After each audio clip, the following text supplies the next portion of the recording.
प्यारे बच्चों, कैसे हैं आप। आज का टॉपिक है चैप्टर गति के नियम। गति के नियम करने से पहले कुछ हम बेसिक्स इसमें जानेंगे। क्या चीज? बल। बल क्या होता है? बल एक तरह का खिंचाव या धक्का है। बल एक तरह का खिंचाव या धक्का है जो किसी वस्तु की स्थिति को बदलता है या बदलने का प्रयास करता है। तो बल एक प्रकार का खिंचाव या धक्का है जो किसी वस्तु की स्थिति को बदलता है या बदलने का क्या करता है? प्रयास करता है। या एक और परिभाषा है, बल एक भौतिक राशि है जो वस्तु की दिशा में परिवर्तन या गति उत्पन्न करने का प्रयास करता है। बल एक ऐसी भौतिक राशि है जो किसी वस्तु में गति उत्पन्न कर सकता है, जो वस्तु गति में उसकी दिशा को बदल सकता है। ये बल का बल जो होते हैं दो प्रकार के होते हैं। पहला होता है स्पर्शी बल। स्पर्शी बल। और दूसरा क्या होता है? अस्पर्शी बल। तो कितने प्रकार के बलों की हम बात कर रहे हैं? दो प्रकार के बलों की बात कर रहे हैं, स्पर्शी बल और दूसरा अस्पर्शी बल। स्पर्शी बल क्या होता है? एक गाड़ी खड़ी हुई है, धक्का लगाना है, तो धक्का लगाने के लिए हमें क्या करना पड़ेगा? गाड़ी के कांटेक्ट में आना ही पड़ेगा। गाड़ी को जब हम धक्का लगाएंगे तो गाड़ी के कांटेक्ट में हमें क्या होना पड़ेगा? आना ही पड़ेगा। तो ये क्या कहलाएगा? स्पर्शी बल। गेट को खोलना है तो हाथ से पकड़ के खींचना पड़ेगा या धक्का देना ही पड़ेगा। तो ये बल क्या कहलाते हैं? स्पर्शी बल लगाते हैं। जब किसी वस्तु पर बल लगाने पर वह गति करने लगती है और बल जो लगाया गया वस्तु को स्पर्श करके लगाया गया, तो बल क्या कहलाता है? स्पर्शी बल कहलाता है। अस्पर्शी बल क्या होता है? जब कोई वस्तु किसी अन्य वस्तु के बिना संपर्क में आके प्रभावित होती है। कैसे? एक चुंबक है, चुंबक के पास चुंबकीय सुई ले आओ तो चुंबकीय सुई विक्षेपित होने लगती है। तो ये कौन सा बल हो गया? अस्पर्शी बल। अब बल के दो अन्य प्रकार होते हैं। बलों को फिर दो अन्य प्रकारों में भी डिवाइड किया गया है। पहला आता है आंतरिक बल और दूसरा आता है बाह्य बल। बाह्य बल।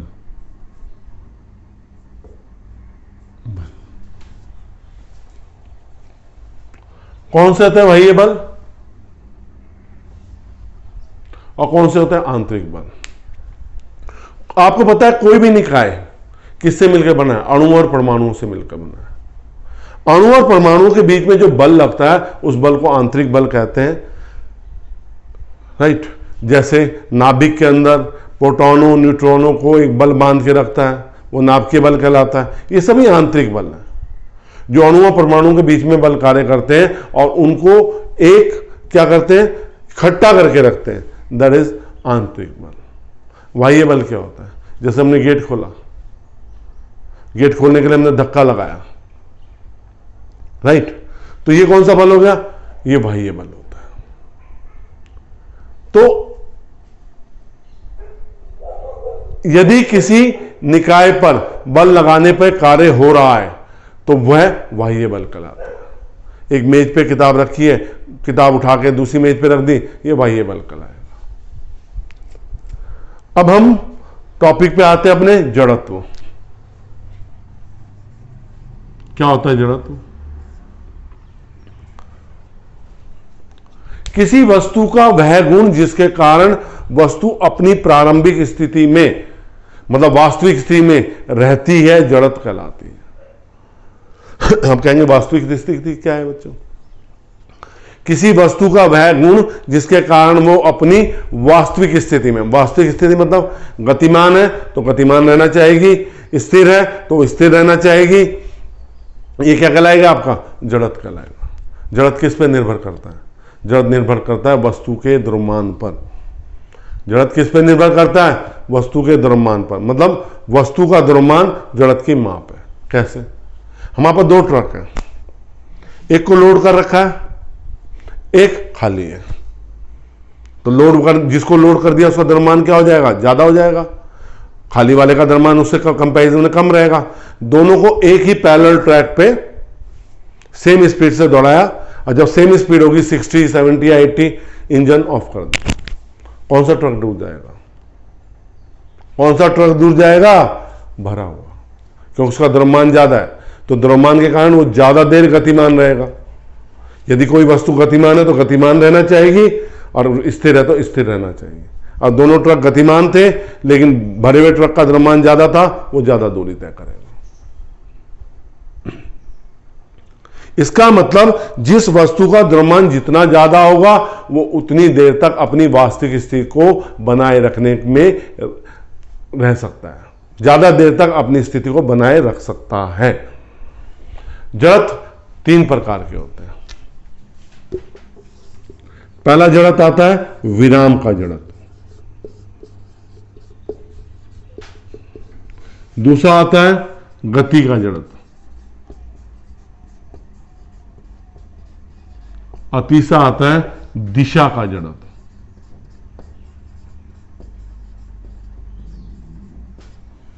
विराम का जड़त्व क्या होता है? यदि कोई वस्तु विराम अवस्था में है तो विराम अवस्था में ही रहेगी जब तक उस पर कोई बाह्य बल कार्य ना करे, इसे विराम का जड़त्व कहते हैं। यदि कोई वस्तु विराम अवस्था में है तो विराम अवस्था में ही रहेगी जब तक उस पर बाह्य बल कार्य ना करे, ये विराम का जड़त्व कहलाता है। और बाह्य बल सफिशिएंट होना चाहिए जो उसकी दिशा को बदल, जो उसकी विराम अवस्था को गति अवस्था में बदल दे। उदाहरण, हम बस में बैठे हुए हैं, बस रुकी हुई है, ड्राइवर आता है, कार स्टार्ट करता है, एकदम से तेजी से स्पीड बढ़ा देता है। हम कहां जाएंगे? हम पीछे की ओर जाएंगे। Why we fall backward? हम क्यों पीछे को गए? क्योंकि जब बस स्थिर थी तो हमारी पूरी बॉडी क्या थी? स्थिर थी। जैसे ही बस चली, हमारा नीचे वाला पोर्शन क्या था? वो गतिमान हो गया, लेकिन विराम के जड़त्व के कारण ऊपर का भाग किस में रहा? स्थिर रहा, और इसलिए हम पीछे की ओर चले गए। ऐसे ही घोड़े पे बैठे, घोड़ा एकदम से दौड़ जाएगा तो हम पीछे की ओर गिरेंगे। क्यों पीछे की ओर गिरेंगे, आगे की ओर क्यों नहीं गिरे? क्योंकि जब घोड़ा स्थिर था, हमारी पूरी बॉडी क्या थी? स्थिर थी। जैसे ही घोड़ा दौड़ा, हमारे नीचे का भाग किस में आ गया? गतिमान हो गया, ऊपर का भाग क्या रह गया? स्थिर रह गया, पीछे की ओर गिर गया। आपने कभी बड़े पेड़ को तो खैर आप हिला नहीं सकते, कोई छोटा पेड़ है उस पर फल लगा हुआ है, आप हिला के फल तोड़ सकते हैं। क्यों तोड़ सकते हैं? क्योंकि पेड़ पूरा किस में था? स्थिर में था। आपने हिलाया तो जो टहनियां है वो किस में आ गई? गतिमान अवस्था में आ गई। लेकिन फल विराम के जड़त्व के कारण स्थिर अवस्था में रहेंगे और टूट के नीचे गिर जाते हैं। गति का जड़त्व, यदि कोई वस्तु गति अवस्था में है तो गति अवस्था में ही रहेगी जब तक उस पर कोई बाह्य बल कार्य ना करे। आप कहेंगे कैसे सर? अब एक एग्जाम्पल सुनिए, ये आप फॉलो भी करते हैं। अगर आप किसी रेलगाड़ी में सफर कर रहे हैं और चलती रेलगाड़ी से उतरने का प्रयास कर रहे हैं, चलती रेलगाड़ी से उतरने का प्रयास कर रहे हैं, तो क्या होगा भाई जी? आपको रेलगाड़ी की दिशा में थोड़ी देर चलना पड़ेगा, दौड़ना पड़ेगा। तेज ट्रेन है तो थोड़ा तेज दौड़ना पड़ेगा, हल्की ट्रेन हो गई है तो थोड़ा सा चलना पड़ेगा। क्यों चलेंगे? जब हमारी ट्रेन चल रही थी, हमारी पूरी बॉडी गतिमान अवस्था में थी। जब हम पृथ्वी पे पैर रखेंगे, पृथ्वी पे पैर रखने पे नीचे वाला शरीर का निचला भाग स्थिर अवस्था में आ जाएगा, ऊपरी भाग गतिमान रहेगा। अगर हम उसी दिशा में नहीं चलेंगे तो हम आगे की ओर गिर जाएंगे। आपने बहुत बार ये एक्सपेरिमेंटली ऑब्जर्व किया होगा, कुछ पर्सन चलती बस से जब पीछे की ओर उतरते हैं तो धैर्य देने गिर जाते हैं। गति के विपरीत जा रहे हैं तो, गति की दिशा में उतरते हैं तो नहीं गिरेंगे, पर अगर बस की दिशा के विपरीत चलेंगे तो गिर जाएंगे। राइट? तो इस तरह के उदाहरण जो दैनिक जीवन में आते हैं, हमें उसको समझना चाहिए और अपनाना चाहिए। अगर कोई बस चल रही है, बहुत तेज गति से चल रही है, हम बैठे हुए, एकदम से ड्राइवर के सामने कोई आ जाता और हम ध्यान नहीं दिया, हमने पकड़ा नहीं किसी चीज को, उन्हें एकदम से ब्रेक लगाई, तो हम कहां जाएंगे? आगे की ओर जाएंगे। क्यों आगे की ओर जाएंगे? आगे की ओर इसलिए जाएंगे क्योंकि जब बस चल रही थी हमारा पूरा शरीर गतिमान था। जैसे उसने ब्रेक लगाए, हमारे नीचे वाला भाग किस में आ गया? विरामावस्था में। लेकिन गति के जड़त्व के कारण ऊपरी भाग किस में रहा? गति में रहा, और आगे धैर्य देने अगली चीज से टकराए। दिशा का जड़त्व, जब कोई वस्तु किसी निश्चित दिशा में गतिमान है, तो वह स्वयं अपनी दिशा को परिवर्तित नहीं कर सकती जब तक उस पर बाह्य बल न कार्य करे। जब कोई वस्तु गतिमान है तो वह स्वयं अपनी दिशा को नहीं बदल सकती जब तक उस पर कोई बाह्य बल कार्य ना करे। इसे दिशा का जड़त्व कहते हैं। इसे क्या कहते हैं? दिशा का जड़त्व। उदाहरण, बस चल रही है सीधी, हम किस में? एक सरल रेखीय गति में हमारा शरीर है। एकदम से टर्न आता है, ड्राइवर बाएं ओर मोड़ता है, हम दाएं ओर चले जाता है हमारा शरीर। ये गति का जड़त्व है।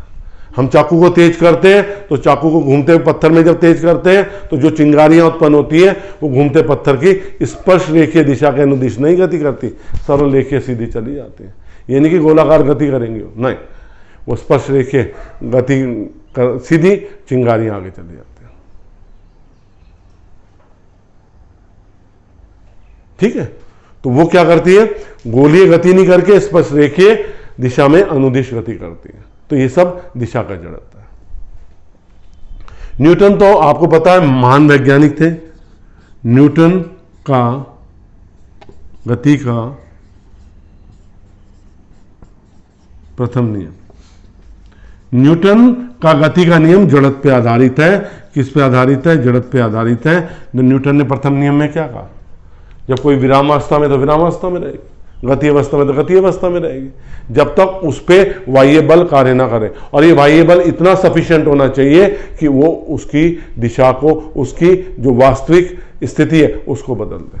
कैसे? उदाहरण, आप इतवार में बैठे हैं, संडे, बारिश हो रही है, रिमझिम मौसम बड़ा सुहाना हो रहा, आपका सोने का मन कर रहा, तभी आपके छोटा ब्रदर या सिस्टर आता है, दीदी दीदी, भैया भैया, मार्केट से ये चीज लानी, आपका सोने का मन कर रहा, आप जल्ला के चुप चले जाओ। वो बेचारा कुछ नहीं कर पाएगा। तभी पापा की आवाज आएगी, उठिए और ये सामान लेके आइए, आप तुरंत खड़े हो जाओगे। दोनों ने बल लगाया, लेकिन छोटे बच्चे का बल सफिशिएंट नहीं था कि वो आपकी स्थिति को परिवर्तित कर देता। लेकिन पिताजी ने क्या किया? जब बल लगाया तो उसने आपकी स्थिति को परिवर्तित कर दिया, आप तुरंत बाजार चले गए। तो इसका मतलब जो वास्तविक स्थिति में तभी परिवर्तन होगा जब बाह्य बल इतना सफिशिएंट होगा कि वो आपकी स्थिति को परिवर्तित कर दे। बच्चों, आपको मेरी वीडियो अच्छी लग रही है तो लाइक जरूर करना, शेयर भी करना अपने साथियों के साथ। अगर मेरे चैनल को सब्सक्राइब नहीं किया है तो सब्सक्राइब जरूर करना। आपको इसी तरह वीडियोस अवेलेबल होती रहेंगी। बहुत बहुत धन्यवाद।